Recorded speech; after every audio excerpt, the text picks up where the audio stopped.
Hey, it's the Average Dan, and we are here with the 2009 Chrysler Town & Country once again because we have a coolant, aka antifreeze, leak. This time it is, I believe it's the hoses that lead to the heating core. As you may or may not remember, I previously did, yeah, you can't see for squatting there.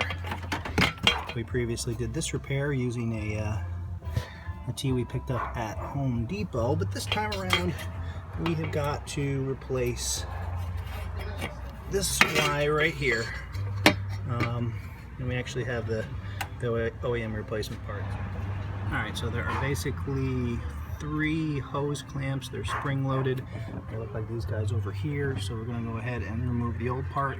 And we have a replacement part we picked up at Amazon. I will put the link to that part in the description. So let's go ahead and get this thing fixed.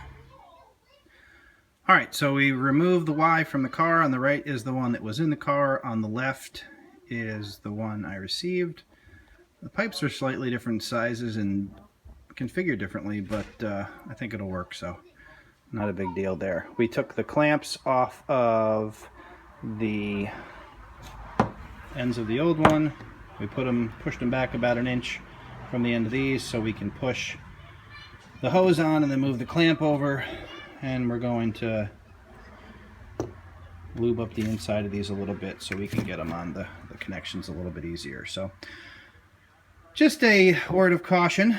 One of the things that I did not account for after my wife drove the car home for about a half hour was, of course, that it's a pressurized system, so I emptied the contents on my hand. Did not feel all too well. It was a wee bit hot, so make sure that you release the pressure in the system before you do this, and obviously be aware that if you don't, the coolant, which was very hot, will come out very forcefully. Alright, so we're going to go ahead and put this in place and slide the clamps over, and then we should be able to refill the system.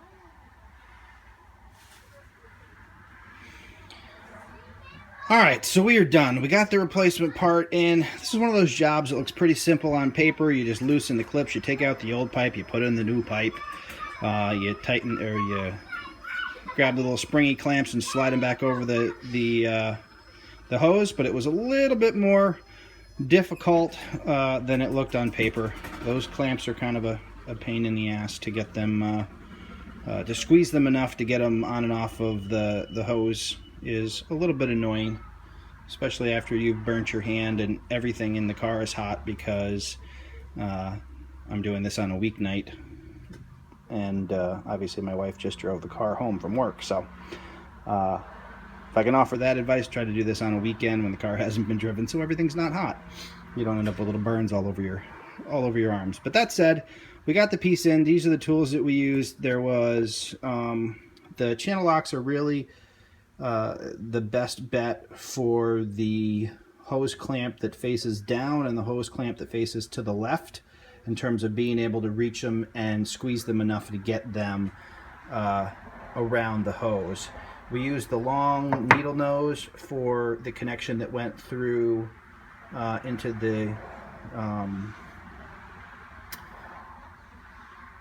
the heater core, because it was just a better reach to get in there and slide that up. So it is done. If you have any questions, please leave them below.